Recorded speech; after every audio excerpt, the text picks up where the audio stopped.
Hello everyone and welcome back to another Destiny 2 video. Today we're taking a look at the Season of the Risen seal and how you can obtain it as fast as possible. But before we do that, if you want to subscribe and stay tuned to the variety of content as well as more Destiny 2 stuff by me, make sure to hit that button down below this video and turn on those notifications. I promise you, I will not spam you. I know I said that in the last video about Destiny, but truly, I don't post very often. Anyways, let's get into how you can get this Season of the Risen seal. To start off, the first triumph, we have to complete Operation Elbrus. Operation Elbrus is the seasonal quest line, which looks like it only lasts for 4 weeks in total, as there are only 4 sections to this quest. So don't expect this to take too long, unless of course they time gate it again for some reason. The second triumph is to unlock all of the war table upgrades. Unfortunately, this one will take the longest out of all of the triumphs in the seal because we need a total of 10 insights material. And if you don't know what insights are, they are special war table exclusive currency that is only unlockable from completing specific seasonal challenges that reward them. As of now, March 2nd, when I'm recording this video, there are only 2 insights available to obtain, which means there are only 2 upgrades that you can currently get on the war table. Hopefully we don't have 1 week, because I'm kind of hoping to have multiple per week, but knowing Bungie and how they've done it in the past, they don't want us to complete everything in 2 weeks. So I expect that if they keep up the way that they're doing it now, by week 10, aka April 26th, we should finally see the last insight go live for everyone to use for their upgrades. Third triumph is to reset your rank with the war table.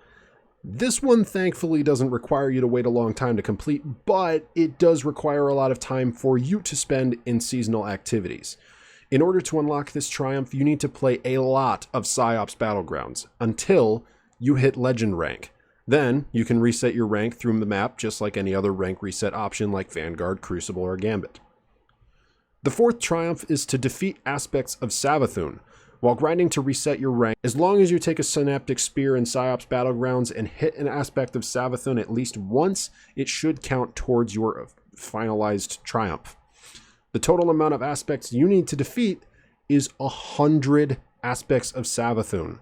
If I'm reading this correctly, the first step of the triumph was 25 and the second is 50, so I can only imagine that with 4 sections it's going up 25 aspects per section, which, like I said, will get you done while grinding out the war table rank reputation. So after 100 total Aspects of Savathun defeated with a Synaptic Spear, you get this triumph. The fifth triumph is actually a secret triumph that a lot of people probably don't know about, but it shouldn't be too difficult to pull off either way when this activity goes live. The challenge is to complete a legendary version of the PsiOps Battlegrounds on each of the 3 locations, EDZ, Cosmodrome, and the Moon.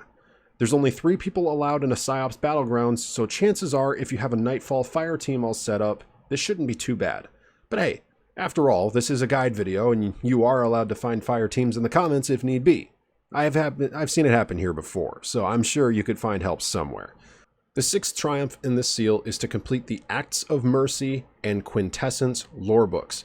The Quintessence Lorebook can be completed by finishing the seasonal quest line for Operation Elbrus, while the Acts of Mercy triumph at this current moment of recording is a little iffy. There is a possibility that you could get the Acts of Mercy triumphs and lore tabs from completing quest steps, but it is also entirely possible that they will be given out through Iron Banner's quest. The reason I say this is because the Acts of Mercy is it's covered with Iron Banner regalia all over the front of the lore book. However, the reason I also say that it could be tied to seasonal quest lines is also because of this week's story. If you want to see this without spoilers, go into it. I'm not going to describe it, but it has to do with Saladin. So in terms of this Acts of Mercy lore book, this is the only thing out of this entire guide that at this current moment of recording I have no idea how to get. But like I said, out of these 2 options of the seasonal questline or the Iron Banner, one of the 2 should reward the Acts of Mercy lore book. The 7th triumph is to complete the Vox Obscura exotic mission on Master difficulty. At some point later on in this season, the Master version of this exotic quest mission will be active, but it will be very difficult. Keep that in mind when attempting this triumph, as the Vox Obscura mission itself right now is 1550 power, and it's already a very difficult activity. Just imagine it when it goes on Master when it's 1580. The 8th triumph on this list is to listen to all 4 psionic propaganda messages in the control room of Vox Obscura. For 4 different weeks in a row, starting with this current week and moving on for the next 3, there will be new messages to listen to in the final control room after defeating the boss of Vox Obscura. But be warned, there is a chance that this final mission will not allow for multiple propaganda pieces later on in the season. So if you want to finish the seal before the season ends, you have to start 4 weeks before it ends. But that is also kind of a speculation, and I'll explain why. For 4 different weeks in a row, it's expected that you will get a new propaganda message. At the time of recording this video, I have only done the control room mission once. Upon doing it again, supposedly, according to a friend of mine, you don't get a new mission. So I don't know if it's tied between a weekly time-gated basis or if it's eventually going to happen later on in the season.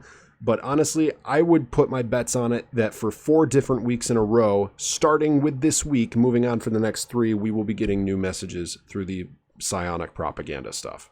The 9th triumph on this list is a little lengthy, but it is also very easy. It is to defeat targets using seasonal weapons. Now, what does seasonal weapons mean? If we think about what happened with Season of the Lost, a seasonal weapon meant using the seasonal ritual weapon. Well, that is not the case this time. Seasonal weapons this time means anything that is themed after the specific Season of the Risen. However, that also ties into 2 specific weapons do not count that are also considered seasonal weapons.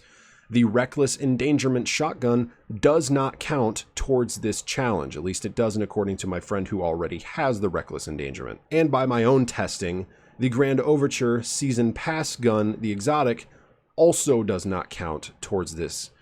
But I can tell you what guns do work.